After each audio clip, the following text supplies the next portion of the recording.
welcome to our Itchen College Teaching and Learning podcast. My name is Sadie Garner. I'm Head of Teaching and Learning, and I'm also a teacher of sociology.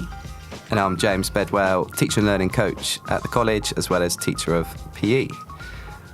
Today, we are looking at the book, What Does This Look Like in the Classroom?, which is Carl Hendrick and Robin Macphersons' excellent book. And we're looking specifically at independent learning, which is chapter 10.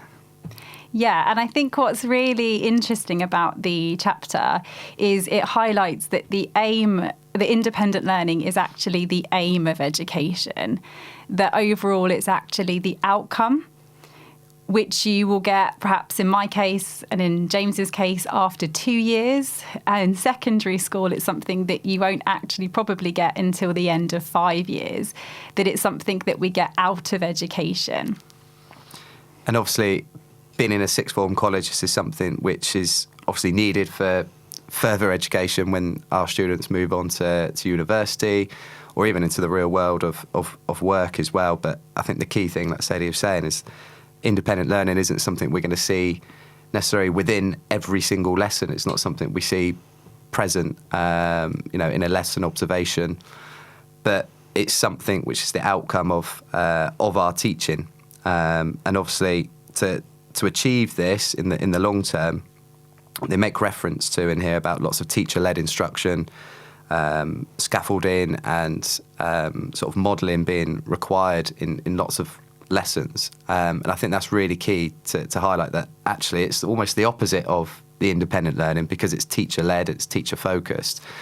But ultimately that leads to the students being able to work independently, whether it comes to the coursework, whether it comes to the final exam at the end of their 2 years, maybe even what we see at the end of their study at college.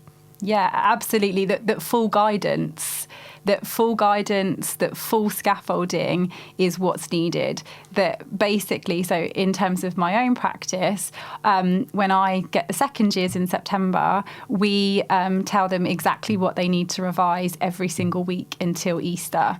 So we give them full guidance exactly on what to revise every single week, and then they get given, say, a mock or an assessment on what they've been asked to revise.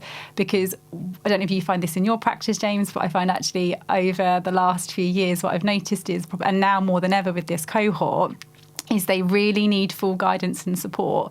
And where I expect them to be just before the exam is not where they are when they come to me as a second year, and it's not where they come to us as first year. So actually that very slow process of telling students exactly what you want, exactly what they need to do so that they're equipped, because they won't have those learning behaviours yet. Definitely. And I think they make it quite clear in the book that it has to start with quite a high teacher input. Yeah. And that's something that potentially is then slowly withdrawn and taken back over time once independent learning behaviours are sort of developed. Yeah.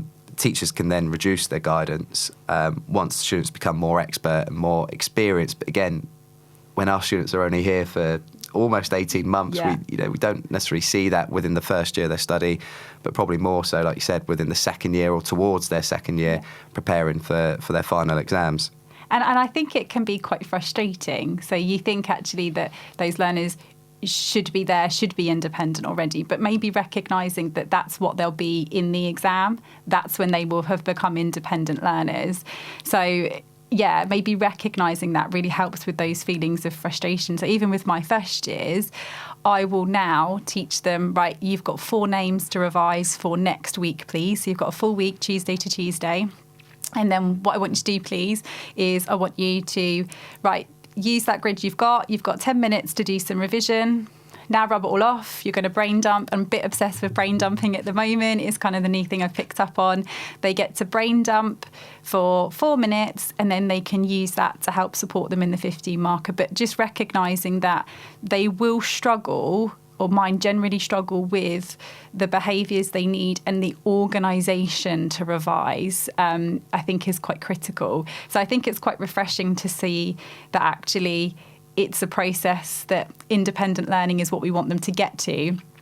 And to get there, it doesn't look anything like it. And they give this beautiful example. I don't know if you noticed this, James, about the primary school teachers when they teach phonics. Yeah. When they teach children, it is completely call response. It's completely repeat after me, right? Everyone together, 3, 2, 1, tell me. So it doesn't look anything like independent learning, but it enables them to be independent learners in the future. And sort of building on that, I was just looking at a quote that I noted down. I think it's from Dylan Willem on page 212 about sharing what he calls the user manual of how the brain works and how we should learn, and like you said about the organisation and how to prepare a exam response, whatever it might be. But I quite like the idea of sharing the user manual with students so they have that understanding of, you know, what we're doing, and having a little bit of an understanding as to what an independent learner looks like as well. Even though, like we keep saying, that's not what's necessarily present within each lesson, but here's the reason why we're doing it. And sharing that with the students, I think, could be really useful. You know, whether that's in secondary school, whether that's sixth form, but sharing the ideas of what that actually looks like and how we should be learning could be quite powerful. Modelling revision strategies, I think now more than ever is key. Showing them, right, you've got 15 minutes to make flashcards from that. Right, you've now got 5 minutes to brain dump it. Now we're going to quiz test those. Now you're going to apply it. Actually showing them how to revise, how what a good revision looks like is quite critical. And again, I think, you know, it comes up time and time again about the importance of modelling.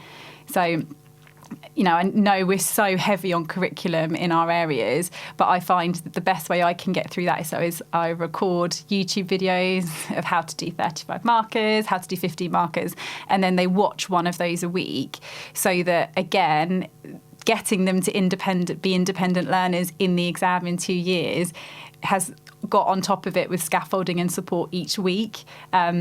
And when I kind of ask them, they tend to really like them, and then they can go back to them. I really recommend YouTube channels, which I know Jay's been really big on and really pushed, which is really helpful, because they can access them and they're public. Probably just a recommendation, just to remove comments, just in case they can just watch them and engage with them. And is that something you're setting for homework, Sadie? Is that something you spend lesson time doing? No, I set it for homework every single week.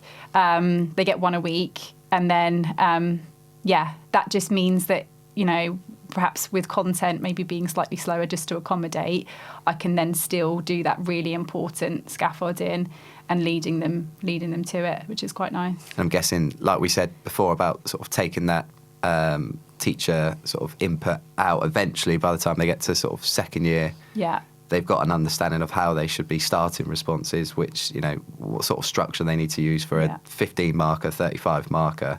Definitely. And they've sort of develop that understanding over time. Definitely.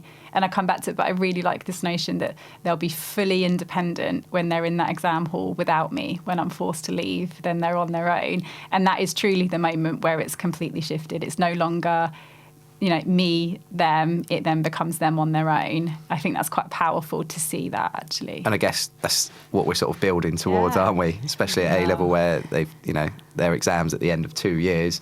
It gives us the opportunity to try and develop that independence in that time. In some ways, we're not always just measured, and we don't measure the students necessarily just by the exam, but that is part of what we are, you know, looking to do really well as educators and as teachers. Absolutely. I think just another sort of point, we made reference to sort of homework tasks and how to revise and those types of things. But I think it's also setting reminders, even for my second year students, about how to work independently, how to complete tasks appropriately. So with something like a brain dump that we've made reference to, and some of the retrieval grids that we've used, it's the idea that students want to look in their books, they want to steal an idea from a partner or discuss the answer. But at times, as the teacher, my job's to say, right, no, we are working 4 minutes to begin with in silence. You're going to use your brain. This is what it's going to feel like in the exam. And then you can share an idea with your buddy, then you can go to your book, you can go to that. But it's constant reminders as teachers, even once we get to the second years, of those behaviours that we want to see as an independent learner. And pushing that real learning is being in the cognitive struggle.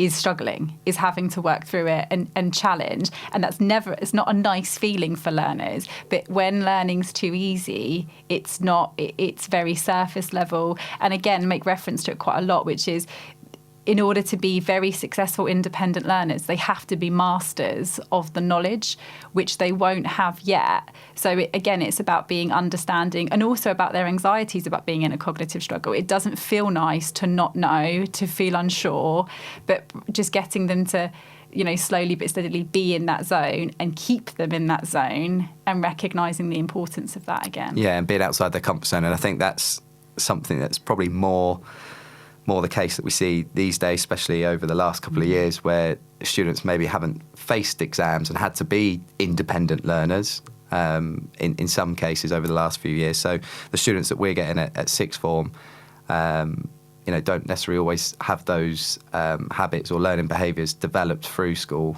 because they've had a couple of years of disruption with their learning.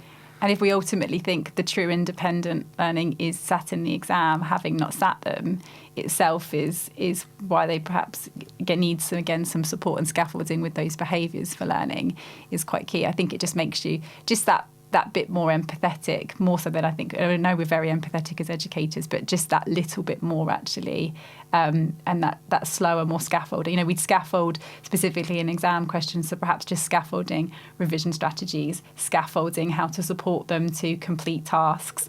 Because it's the same way if they've missed one or two pieces of work, they can feel very, very, very overwhelmed. We again have to scaffold and support back in and say, right, this homework for tonight, Wednesday afternoon, do it there, and then Thursday morning, do it there. Again, it's like coming back in and supporting. And not taking that for granted either, because I think as sixth form teachers, the expectation is, in some cases, that the students leave school and they're independent learners, they're ready to go, and quite often that's not the case. So like you said, modelling how to revise and even use flashcards, how to answer a discussed question, for example, in PE is something that some students struggle with, and it's making it very clear, to discuss. And for me, my preference is to go, a positive or an advantage, but however, on the other hand, follow it with a negative or disadvantage, and there's your 2 marks next sentence. I know in some cases some teachers would argue they want positive, positive, positive, and then the next paragraph to be, negative, negative, negative, or whatever. But making that really crystal clear to the students of how to structure it, because a 6-mark question isn't, easy, isn't a given. And I think sometimes as educators we might be guilty of going, oh, well, you should be able to collect 6 marks there. Yeah. And you should be able to structure that one. I feel the same is true of organisation. So I do a lot of colour coordination. So I've colour-coded packs, colour-coded grids and stuff. But when my second years come to me, I've already stuffed their folders with the first 6 weeks worth of work, and it's in colour coordinated order with dividers. And then I hand that to them, and then I've set them on their way for the first 5-6 weeks. And then the rest of the dividers are there ready for them when we input the rest. I appreciate it's quite kind of initially it was very teacher-led, and then very focused on me doing it for them. But I find otherwise, again, their organisation, even in second years, isn't quite where I need it to be. And if I need them to find the ethnic inequality grid to revise and they can't find it, or it's ripped, or it's not in there and it's missing, it's so much more stressful for them, and they can't be effective learners if they haven't got it all there mapped out. So I think organisation is also really important, and I think, again, I don't think we can underestimate that they will already have those skills. It may need to come from us, or I think it very much does need to come from us initially. Definitely agree. One of the final things that I wanted to make reference to is this idea of the independent learner having that sort of full understanding of what they know, and also knowing what they don't know, which I found really interesting. I can't remember whose comment it was, but there's strong links to independent learning to metacognition. And I think, again, for our students to be really strong independent learners, they need to have that understanding of, I know this and I know it very well and I can tell you all of this information about it, but also being aware of what they don't know, which is quite a difficult thing to get across to some of the students. But again, I think there's things that we can do as teachers and educators to help them do that. I know in PE we do an analysis, we do a breakdown of assessments and mocks, which hopefully makes that quite clear as to, right, I've picked up 7 marks in this topic, 7 marks here, 5 marks with this command word. Actually, I got 0 marks with the compare command word. And that, again, highlights to them as to where they should be starting their revision, and then using some of the strategies, techniques that we've made reference to. But I do like that idea of, what do I know, but also I know what I don't know. Yeah. For me, that's, in terms of an independent learner, if they have that full sort of grasp and understanding, then we're ticking that box of, them being an independent learner. 100%. Wow, I hope you've enjoyed listening. If you do have any comments, we'd be happy to hear them. See you next time. Thanks very much.